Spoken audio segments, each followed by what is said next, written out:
Hi అండి. ఎలా ఉన్నారు అందరూ? నేనైతే చాలా చాలా బాగున్నానండి. మీరు ఎలా ఉన్నారో కింద కామెంట్స్‌లో చెప్పేయండి. ఈరోజు నేనైతే నా మార్నింగ్ రొటీన్ షేర్ చేసేస్తాను చూసేయండి. నేనైతే మార్నింగ్ లేచి బయట ఫస్ట్ వాకిలి కల్లాపు చల్లేసి ముగ్గు పెట్టేస్తానండి. అదేంటి తొడవ వాకిలి కల్లాపు చల్లి ముగ్గు పెట్టేస్తామంటే నేనైతే తొడవనండి. మా అత్తయ్య గారు తుడిచేస్తారు. పైన ఉంటారు మా అత్తయ్య గారు. సో ఆవిడ మెట్లు అవి ఊడ్చుకుని వచ్చేసి ఇంకా బయట వాకిలి అది తుడిచేస్తారు. తర్వాత నేను కల్లాపు చల్లి ముగ్గేస్తాను ఒక్కొక్కసారి కుదిరినప్పుడు. లేకపోతే అత్తయ్య గారే చేసేసుకుంటారు. వాకిలి తుడిచేసి కల్లాపు చల్లి ముగ్గేసేసుకుంటారు.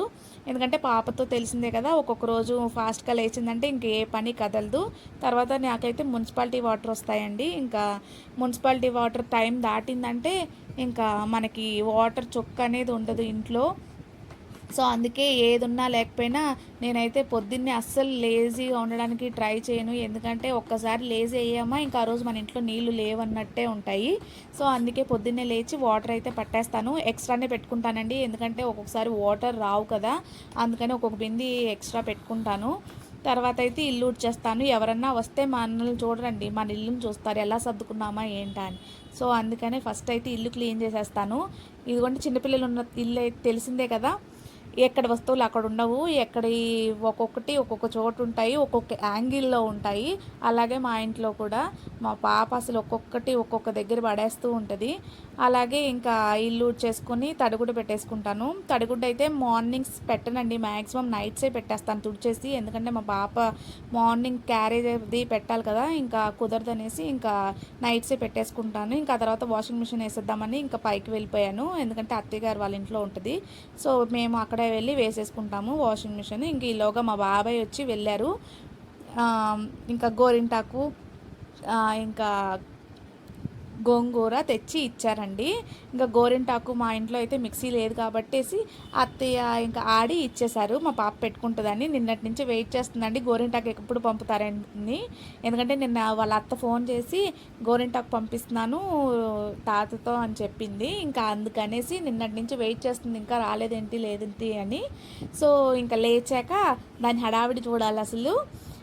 ఇంకా ఈలోగా అయితే నిన్న మా పాపను అడిగానండి, ఏం తింటావు టిఫిన్ అంటే పూరి చేసే అంది. సో అందుకనేసి పూరి ఎందుకు చేయమంది అనుకుంటున్నారు?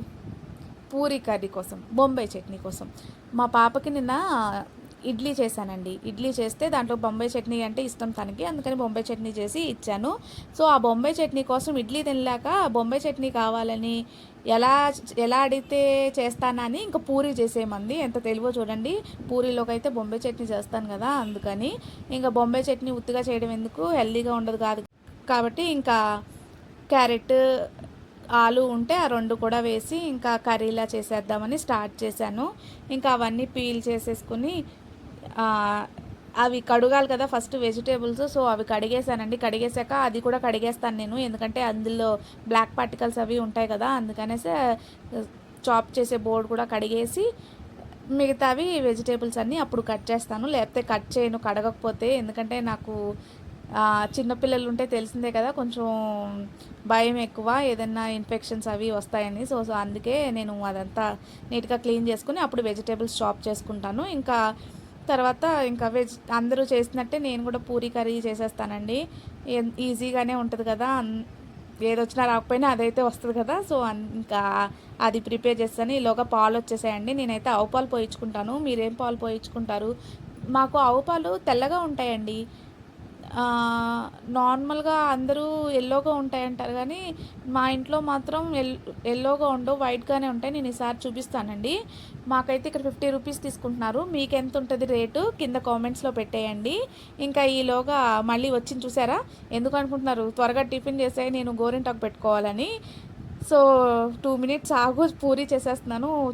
పూరి చేసేసాక పిలుస్తాను, అప్పుడు దాకా రాకు అన్నాను. ఈలోగా పైకి వెళ్ళి వాళ్ళ నాని దగ్గర బ్రష్ చేయించుకుని వచ్చేసింది. ఎందుకంటే ఇక్కడ నేను పనిలో ఉన్నాను కదా, కొంచెంసేపు వాళ్ళ దగ్గర కూడా టైం స్పెండ్ చేస్తుందని పైకి పంపించాను. సో పైకి వెళ్ళింది. ఇంకో ఈలోగా నేనైతే గబగబా పూరీలు చేసేస్తున్నాను. నేనైతే ఏది చేసినా చేయకపోయినా లైఫ్లో ఇవి మాత్రం నేర్చుకున్నానండి. ఏంటంటే రౌండ్గా చేయడం చపాతీలు. అవి మాత్రం ఏది ఉన్నా లేకపోయినా అవి మాత్రం రౌండ్గా చేస్తాను. ఇంకా పూరీలు ఆయిల్ వేసుకొని పూరి వేయించుకుంటున్నాను. ఇంకా ఈలోగా కర్రీలోకి శనగపిండి వేసేసానండి. వెజిటేబుల్స్ మగ్గిపోయాయి. అందుకని ఇంక శనగపిండి వేసి కొద్దిసేపు ఉడికిచ్చేసుకుంటే అయిపోద్ది కదా. ఎప్పుడు గిన్నెలు అప్పుడు తోమేసుకుంటానండి. ఎందుకంటే అందులో వదిలేసామా కొంచెం బద్దకిచ్చి ఇంకా అవి పెరిగిపోతాయి కొండలాగా, ఇంకా తరగవవి.